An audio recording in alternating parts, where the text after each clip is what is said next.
నిజామాబాద్ జిల్లా ఆర్మూర్ మండలంలోని అంకాపూర్ గ్రామంలో భార్గవి హైస్కూల్లో సైబర్ నేరాల నియంత్రణ, డ్రగ్స్ నివారణ పైన అవగాహన సదస్సును నిర్వహించారు. ఇట్టి కార్యక్రమంలో ముఖ్య అతిథిగా ఆర్మూరు సీఐ సత్యనారాయణ గౌడ్ హాజరయ్యారు. సీఐ మాట్లాడుతూ విద్యార్థులు సైబర్ నేరాల పట్ల అవగాహన ఏర్పరచుకుని జాగ్రత్త చెప్పాలని, డ్రగ్స్ కు విద్యార్థులు దూరంగా ఉండాలని, మొబైల్ ను మంచి విషయాలకి మాత్రమే ఉపయోగించుకోవాలని, ఎటువంటి సమస్యలున్నా 100 కు డయల్ చేయాలని, సైబర్ నేరకాల పట్ల 1930 నంబర్కి కాల్ చేయాలని చెప్పారు. కార్యక్రమంలో ప్రిన్సిపల్ ప్రగతి పట్వారి, డైరెక్టర్ గోపీకృష్ణ, సామాజిక సేవకులు పట్వారి తులసి, హారిక, వాసు, ఉపాధ్యాయులు, విద్యార్థులు తదితరులు పాల్గొన్నారు.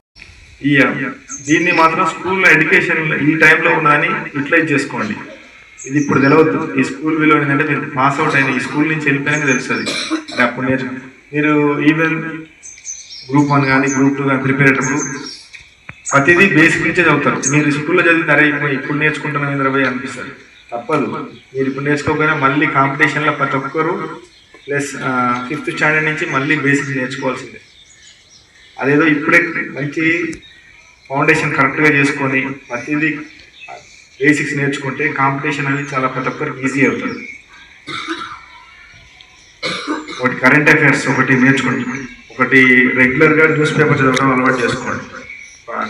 ఇంగ్లీష్ పేపర్ సెకండ్ క్రాంక్ అయితే ఈజీగా ఉంటుంది, హిందూ అయితే కొద్దిగా వర్డ్స్ టఫ్ ఉంటుంది లాంగ్వేజ్. ఏదైనా ఒకటి ఇంగ్లీష్ పేపర్ చిన్న చిన్నవి చదవడం, ఆర్టికల్ ఒకటి స్కూళ్ళలో మీరు కూడా ప్రొవైడ్ చేయండి పిల్లలకు. ఒకటి ఇంగ్లీష్ న్యూస్ పేపర్ చదవడం స్కూళ్ళలోనే అలవాటు చేసుకోండి. మొత్తం పెద్ద ఆర్టికల్ కాకుండా చిన్న చిన్నవి కమ్యూనికేషన్ స్కిల్స్ పెడతాయి, మన కరెంట్ అఫైర్స్ అలవాటు అవుతాయి. అందరూ ఎవరైనా మీ అధ్యాపకులు కానీ ప్రిన్సిపల్ కానీ గతంలో ప్రభుత్వ స్కూల్స్ ఉంటాయి, వాళ్ళు చదువుకునే రోజుల్లో ఇంత సోర్స్ లేవు, ఇంత ట్రాన్స్పోర్ట్స్ కానీ ఇంత బుక్స్ ఎవరిటీ కానీ. వాళ్ళు ఏదైనా నేర్చుకోవాలంటే ఒక గ్రంథాలయం కానీ మండలి హెడ్క్వార్టర్లో ఒక సోర్స్ సబ్జెక్ట్ చదవాలంటే ఎంతో రిస్క్ తీసుకున్నది. ఇప్పుడు అన్నీ మన చేతుల్లోనే ఉన్నాయి కానీ నేర్చుకోలేకపోతున్నాం. మన తల్లిదండ్రులు అన్ని ఫెసిలిటీస్ కల్పిస్తారు, లావిష్ లైఫ్ అలవాటు, వెస్ట్రన్ కల్చర్ అలవాటు. ప్రతి ఒక్కరు first of all discipline, hard work, తర్వాత సబ్జెక్ట్ ఎప్పుడైనా వస్తుంది, మనిషి ఒక స్టేజ్లో సెట్ అవుతాడు. కానీ డిసిప్లిన్ లేకుండా చాలా ఇబ్బంది అవుతుంది, ఎంత నాలెడ్జ్ ఉన్నా కానీ. ఎడ్యుకేషన్ స్కూల్లో 10th దాకా క్లాస్ ఫస్ట్ వస్తాడు, ఇంటర్మీడియట్ పోగానే వాడు ఏంటంటే నాకు అంత వచ్చాను ఓవర్ థింకింగ్తోని ఫ్రెండ్స్తోని బయట అలవాటు అయ్యి డ్రగ్స్కి అలవాటు కావడం, ఇట్లా మిస్యూజ్ జరుగుతుంది. ఫస్ట్ ఆఫ్ ఆల్ ప్రతి ఒక్కరికి డిసిప్లిన్ అవసరం. నవ్వే డేస్లో హెల్త్ ఇష్యూ కూడా, మనం అంత జెన్యున్ ఫుడ్ కాదు మనం తీసుకునేంత పొల్యూటెడ్ అయింది, అంత స్ప్రే. కొద్దిగా ప్రతి ఒక్కరు ఎక్సర్సైజ్, ఫిజికల్ ఎక్సర్సైజ్ కూడా అలవాటు చేసుకోండి, మిస్చర్ చేయించి.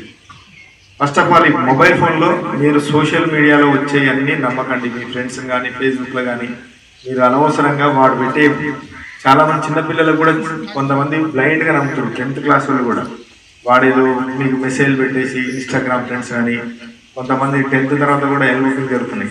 దయచేసి మీ తల్లిదండ్రులు ఎంతో కష్టపడి గొప్పగా చెప్పుకుంటారు పనిచేసి అక్కడ అగ్రికల్చర్ ఫీల్డ్లో మీ గురించి, నా కూతురు ఇట్లా ఈ ఫలానా స్కూల్లో చదువుతుంది, ఏదో ఒక ప్రయోజకుడే కానీ తల్లిదండ్రులు ఒక ఆశతో బతుకుతారు. మీరు అనవసరంగా ఈ పెళ్లి కోసం ఇంటర్మీడియట్ అయిపోగానే ఒక గోల్ లేకుండా మీరు బయట తప్పని చేస్తే దానివల్ల యూజ్ ఏం లేదు. దయచేసి డిసిప్లిన్ ఉండండి, మంచి నేర్చుకోండి. ఇది మంచి టైం.